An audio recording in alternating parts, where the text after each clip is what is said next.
straight saffron. Okay. And like how much would this cost? These go for 50, and then the boxes.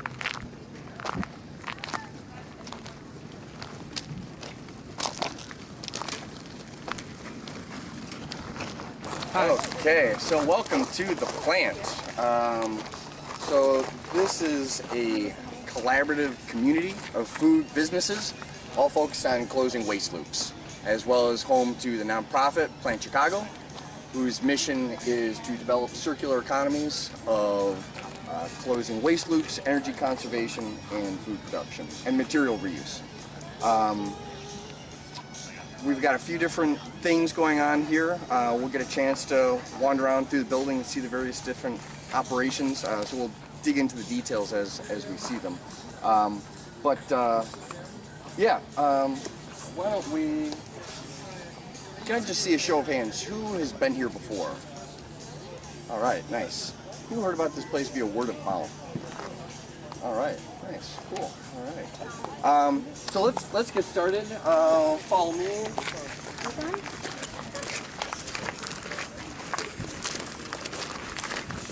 And at the end of this tour, there'll be a culinary demonstration right here with Chef Jenny from the Washburn Culinary Institute, and she'll be doing a summer quiche samples, free samples. This was an old, if you've read The Jungle, this is one of the buildings from The Jungle.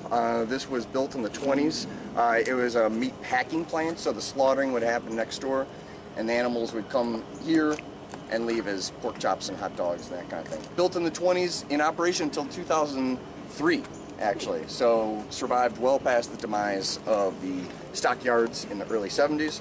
And everything that you see has been happening since 2010, when the building was purchased by Bubbly Dynamics.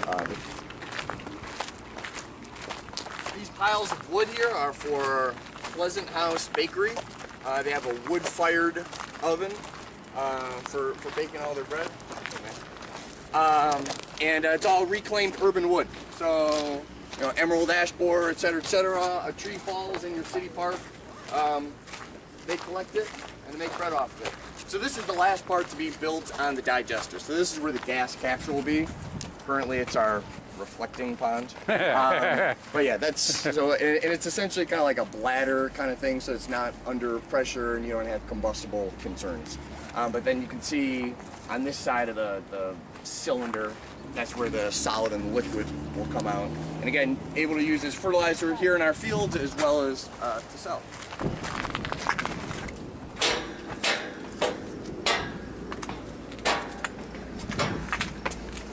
And if the last person in could just close both of these doors.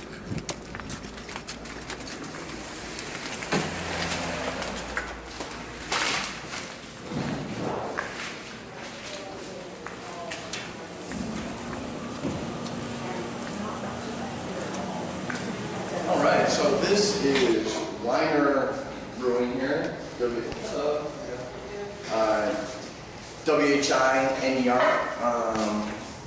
They are currently, they are finally brewing, bottling, canning. So let's do, and the tap room is the last piece to put together.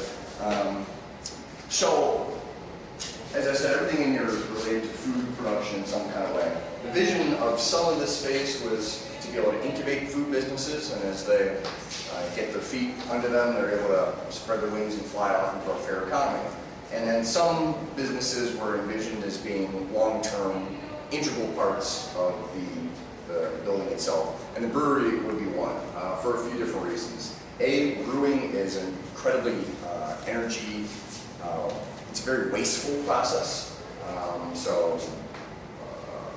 You get incredible amounts of carbon dioxide, incredible amounts of steam coming off there. It actually takes 8 gallons of water to make 1 gallon of beer. So it's kind of a low-hanging fruit for improving energy efficiency. As I mentioned, there's a lot of living things in this building, so we're able to use that carbon dioxide, use that steam. We're actually constructing ventilation to greenhouses on the roof. Okay, aquaponics. Sorry? You know, we got the fans on because it gets really hot here, so that's why we got the fans on. So aquaponics is a contained ecosystem, right? So we've got fish growing up there, living in those big tanks there. Fish. Don't throw any of the honeyweed. Sorry? Don't throw any of the honeyweed. No funny stuff. Everybody got a photo that wants a photo? All right.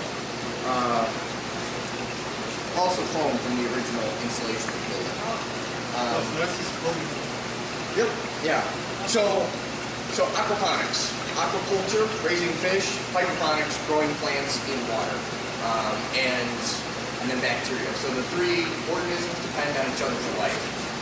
Okay, so two more of the businesses here. This is Pleasant House Bakery. I mentioned them. They have a standalone restaurant. It used to be in Bridgeport. They're just moving to Pilsen right now, actually. And then this is their bakery. As I mentioned, it's a wood-fired oven. They have their bread for sale downstairs or outside in the farmer's market. It's delicious. I recommend it. They mill all their flour here and they actually buy it from a family. Is this one of the anchors like the brewery? Yep, definitely. That's how they get better, so they expand. Yeah, no, they're definitely an anchor here. I mean, that oven is huge. Yeah, it's incredible. Yes, ma'am.